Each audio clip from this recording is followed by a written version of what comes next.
Here we have Go to the Kingdom. And Kingdom actually, he's been here for several days now, maybe 4 or 5 days, if I'm remembering things correctly.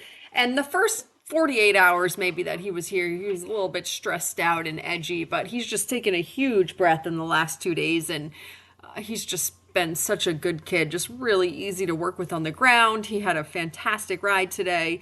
This is the second time I've sat on him. I sat on him 2 days ago, it was literally the day after he came.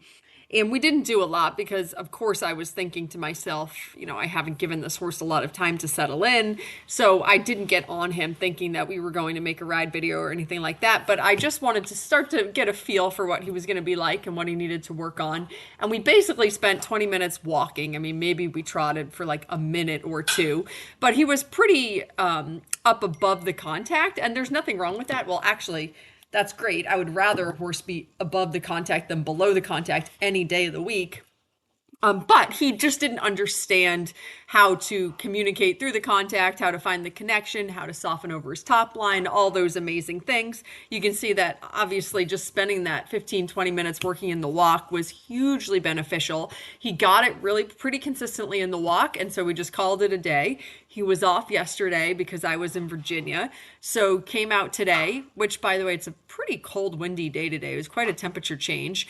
And he was just absolutely fantastic. I mean, maybe we walked for 3 or 4 minutes at the beginning, sort of reestablished where we had left off 2 days ago. He found the softness and then almost instantaneously had it in the trot and the canter. Now, that's not to say that it's 100% perfect all the way around the ring. Obviously, it's not. He gets it really nicely. Then you'll see here, he comes up, he sees something, whatever it is. So he comes up, then we get it back, and it just sort of teeters back and forth between really, really lovely moments and then a little distraction, head comes up, or a little falling out the outside shoulder and we get crooked and lose it, whatever the thing is. But in those moments when, like this, when he really gives me his top line, I can start to feel his back come up, he's stretching down and out, it feels really just so good. And honestly, how it feels to me is like he's figuring out that, wow, this is like such a great place to be. It actually feels really safe and physically, obviously, so much better than sort of having like my pole up wicked high and my back hollow. This feels, I'm sure, so much better to him because he was voluntarily wanting to stretch down more and more. And same thing in the canter, actually, which was just awesome. Now, his trot is fine. He has a average trot, I would say, if I'm being brutally honest. Of course, there's nothing average about looking at him in general because he's just so bedazzlingly gorgeous and he has a super sweet personality to match. But the canter is fantastic. He has an absolutely lovely, balanced, uphill, self-regulated canter that is just lovely. So, I always feel like you can improve the trot. Certainly, there's lots of room here for improvement. You can see now we're going to the right, and like most of these horses that are sort of right off the racetrack, he finds the left bend more natural right now than the right. So we kind of have to work on that. Then I'm going to lose the shoulder here as we go around the corner. And then I think I get him straightened out at some point, and then he takes a breath and he says, oh, it does actually feel so much better to just sort of stretch down into that contact and cross my top line. And of course, I have yet to achieve that here. Hopefully it's coming soon because I'm talking about it like it is. There we go. That was the light bulb moment to the right. And so it is harder to the right? Until he sort of evens up and figures out letting me get that inside flexion, it is going to be a little bit harder to the right, but that will come, and it's just slow and steady progress. You don't want to pick at these things too much. Just be happy for a little bit of improvement, or some days it's just not going to be, and you just have to take a breath and believe that it will come and move on. Not that he did that today. He was excellent. Actually, this is really lovely here.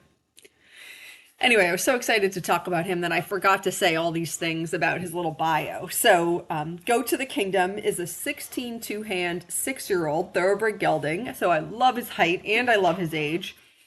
He's by Animal Kingdom and he's out of a More Than Ready mare. So just lovely, lovely pedigree on this horse. He's a 6-year-old, but he only has 16 career starts, which is great.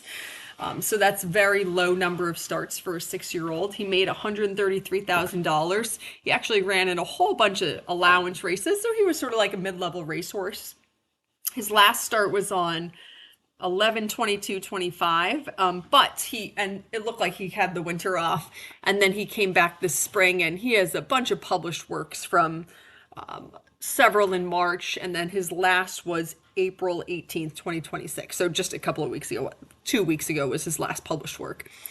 So he certainly has been in racehorse training for the last couple of months, and he came right off the Fairhill Training Center is where he came from about 5 days ago. So since he's been here now for probably 5 days, which is not, I realize that's not a lot of time, but he's just settled in so much. And we finally had like a real official ride where we did more than just walking, and albeit on a pretty cold, windy day. I mean, he just has a fantastic brain. He is absolutely amateur friendly.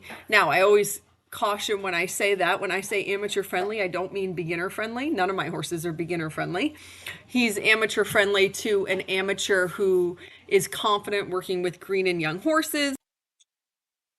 Okay, so here's the canter that I was going on about before. So that's the first canter transition I ever asked him for. It's not like we were practicing it earlier and then we just switched on the video. So it was a little bit disorganized. You know, he doesn't quite understand the aids. He wants to do kind of a big trot and step into the canter, but that's okay. There's plenty of time to go back and work on that. But he actually organizes himself very quickly in the canter. You'll see a couple of shuffle steps here and there where he actually is trying to break a little bit. So I'm sort of like squeezing and encouraging him on. But then once we sort of get past that, like about here where he's firmly in the canter, he's not trying to break to the trot anymore. It's just absolutely lovely. And he is so steady in the contact of the canter. You know, the trot's just a little bit harder. The canter is so natural for him that the contact is also really much more natural for him. And he just really finds it easy. And it was delightful to sit on. And sort of like the longer we cantered, it was just like he was like, oh, I'm experiencing how wonderful this feels to be soft and sort of using my top line for the first time. And he just kind of kept wanting to stretch a little bit more and more down into that feel. So that was just absolutely fantastic. So he got a lot of big pats for that. So obviously I knew that the right canter is going to be harder than the left, just in the way that, you know, if the bend is harder to the right in the walk and the trot, then 9 times out of 10 is going to be most difficult in the right canter. So when we asked him to canter to the right, he wanted to pick up the left, which is fine. I expected him to do that. So then I meant to trot over the center of the pole. Obviously, we missed a little bit. We were way off to the right, but whatever. He picked up the right canter, and actually he did it really sort of cute. So I was happy with that. He was a good boy. And then so here, this is actually really nice to the right. It's sort of coming up around this part of the corner here and then down this long side where he's wanting to lean on his right shoulder a little bit. And this is normal. I mean, this happens on every single horse that finds the bend harder to the right when you do the canter. So there's nothing weird about this. This is just regular, right off the racetrack training. And this improves really quickly with some consistent riding and working on getting a little bit lateral and finding the bend and inserting some circles and all that kind of good stuff.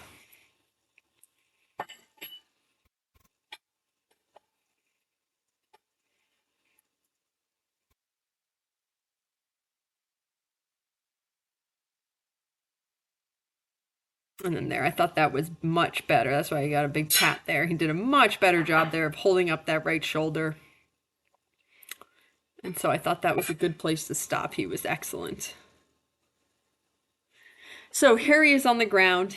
He stands excellent on cross ties. He leads in and out really nicely. He's just a solid citizen to be around. He has no naughty behaviors that you wouldn't want, no vices.